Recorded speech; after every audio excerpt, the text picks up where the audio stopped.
नमस्कार। आज के इस अंक में आपका स्वागत है। मैं दिवाकर गोदियाल।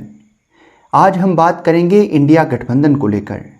इंडिया गठबंधन जिसने पिछले लोकसभा के चुनाव में बीजेपी को उस बड़ी जीत को हासिल करने से रोका। एनडीए को वे सरकार बनाने से तो न रोक सके, लेकिन फिर भी बीजेपी की और एनडीए की जो बड़ी संख्या में सीटों को लेकर अपेक्षा थी, इंडिया गठबंधन उन्हें उतने बड़े स्तर पर सफल होने से रोक सका। इंडिया गठबंधन ने बीजेपी को और एनडीए को इस सफलता से रोका, इसी में अपनी जीत को देखा और उस जीत को मनाया भी। अब इंडिया गठबंधन को लेकर जो खबर है कि कल उनकी बैठक होनी है, एक बड़े अंतराल में बैठक होने के चलते इससे पूर्व में भी तमाम नेताओं ने, विपक्ष के तमाम नेताओं ने इस संदर्भ में बात की। इंडिया गठबंधन के नेतृत्व को लेकर बात की, उसके एजेंडे को लेकर बात की। अब क्योंकि इंडिया गठबंधन की बैठक होनी है, मानसून सत्र जो है संसद का शुरू होने से ठीक पहले ये जो बैठक हो रही है, इसमें तमाम प्रकार की बातें होंगी। इंडिया गठबंधन में एकजुटता बनी रहे, उस संदर्भ में भी बात होगी और आगे क्या कुछ एजेंडा रहने वाला है सभी पार्टियों का मिलकर, उस पर भी बात होगी।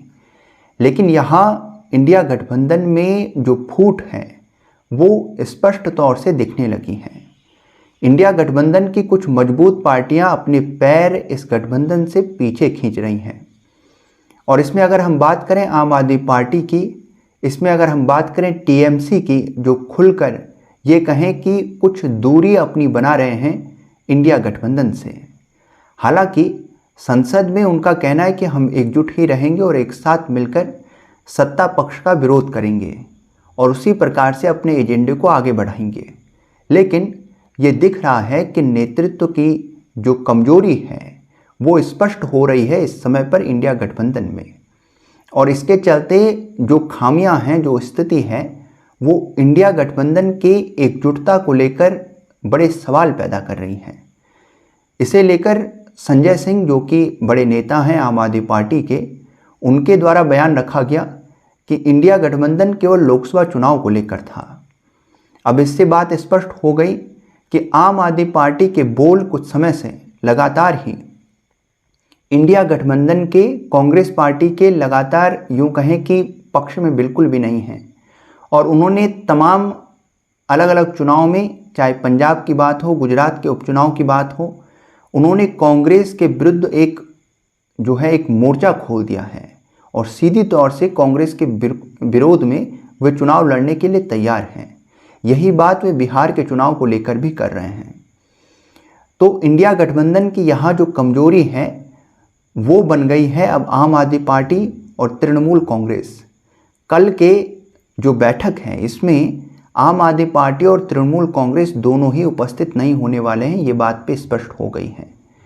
अब आगे और कौन से नेता इस बैठक में उपस्थित नहीं होंगे, कौन सी पार्टी इस बैठक में उपस्थित नहीं होगी, इससे भी बात स्पष्ट हो जाएगी कि इंडिया गठबंधन की मजबूती अब भी कितनी जीवंत है। या ये कहें कि राहुल गांधी जी के और कांग्रेस के नेतृत्व में अब कितने नेता आगे सत्ता पक्ष के विरुद्ध मोर्चे में साथ रहने के लिए तैयार हैं या नहीं, ये बात भी स्पष्ट हो जाएगी।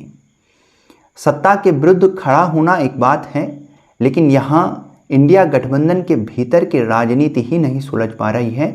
ये एक महत्वपूर्ण प्रश्न बन गया है विपक्ष के लिए। और इसे लेकर, क्योंकि आप जानते हैं ममता बनर्जी भी एक बार कह चुकी हैं, ममता बनर्जी पश्चिम बंगाल की मुख्यमंत्री, उन्होंने इस बात को पहले भी कहा है कि नेतृत्व में कमजोरी है और यदि आप चाहते हैं तो मैं उसका नेतृत्व करने के लिए तैयार हूं, क्योंकि मैंने इंडिया गठबंधन को बनाया है। तो इंडिया गठबंधन को लेकर और बड़े नेताओं का ये कहना है कि लंबे समय तक इसकी बैठकें नहीं होती हैं, इसका ना तो कोई एजेंडा है, ना ही भविष्य को लेकर कोई रणनीति है, ना ही एकजुटता है। तो स्पष्ट तौर से इसे समाप्त कर देना चाहिए। इस तरह की बात भी इंडिया गठबंधन को लेकर उठती रही है। अब देखना ये होगा कि आगे रणनीति किस प्रकार से चलती है और राहुल गांधी जी और कांग्रेस, जो कि एक सबसे बड़ी पार्टी इस गठबंधन की है, वो किस प्रकार से गठबंधन की तमाम पार्टियों को एकजुट करके आगे बढ़ा सकते हैं, ये देखने वाली बात रहेगी। जहाँ तक बात है तमिलनाडु के मुख्यमंत्री स्टालिन, इसके अलावा और तमाम जो विपक्ष के नेता हैं, उनके साथ राहुल गांधी जी की बात हुई है, जो खबर में है। अब कल की बैठक में ये बात स्पष्ट होगी कि विपक्ष की वो एकता का जो एक प्रकार से प्रतीक बन गया था इंडिया गठबंधन, जिसे लेकर लोकसभा के चुनाव में उसकी जीत को लेकर विपक्ष के तमाम नेताओं में और आम जनमानस में आस थी, वो किस तरह से धीरे धीरे समय के साथ कमज़ोर होता दिख रहा है, ये स्पष्ट हो रहा है। और कल की बैठक में ये कुछ और स्पष्ट हो सकता है जब नेताओं की कुछ अनुपस्थिति इस बात को और अधिक मजबूत करेगी कि इंडिया गठबंधन में भीतरी स्थिति क्या है। तो दो पार्टियां, यानी आम आदमी पार्टी और दूसरी टीएमसी, ये दो पार्टियां तो यहाँ उपस्थित नहीं हो रही हैं। आम आदमी पार्टी सीधी तौर से कह रही है कि हमने गुजरात में हो, पंजाब में हो, हमने दिल्ली में हो, बिल्कुल स्पष्ट अलग हमने चुनाव लड़ा और कांग्रेस के खिलाफ मोर्चा खोलकर लड़ा, जो कि लोकसभा में हमारे साथ थे।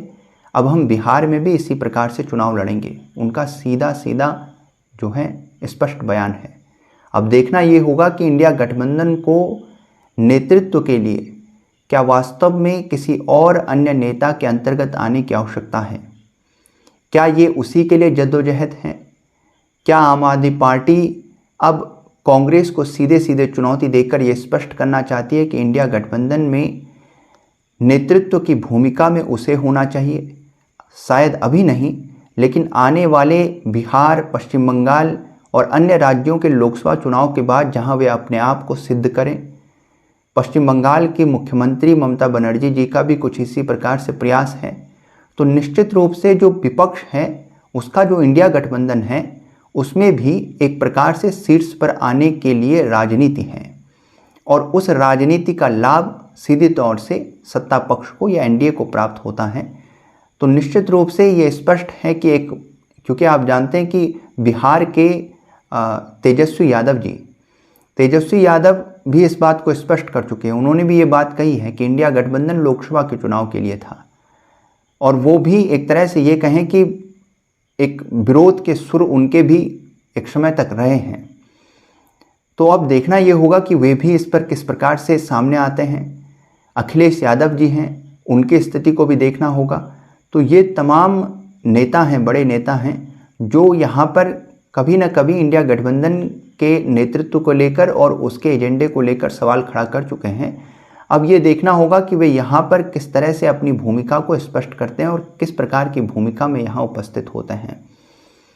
तो इस बैठक के बाद इन तमाम बातों में कुछ न कुछ स्पष्टता देखने को मिलेगी और कुछ बातें और सामने निकल कर आएंगी इंडिया गठबंधन को लेकर कि विपक्ष की एकता का वो प्रतीक इंडिया गठबंधन अब कितना मजबूत है।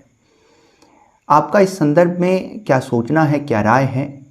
इंडिया गठबंधन क्या अब भी उतना ही मजबूत है जितना कि वो लोकसभा चुनाव 2024 को लेकर एनडीए के खिलाफ खड़ा था? क्या वह अब भी एकजुट हो सकता है? क्या नेतृत्व में कहीं कमी है? और किस नेतृत्व को आप इंडिया गठबंधन में सर्वोत्तम के तौर पर देख रहे हैं? इस संदर्भ में आपकी क्या राय है? कमेंट बॉक्स में लिखिएगा। यदि वीडियो पसंद आए तो लाइक कीजिएगा, शेयर कीजिएगा, हमारे चैनल को सब्सक्राइब कीजिएगा।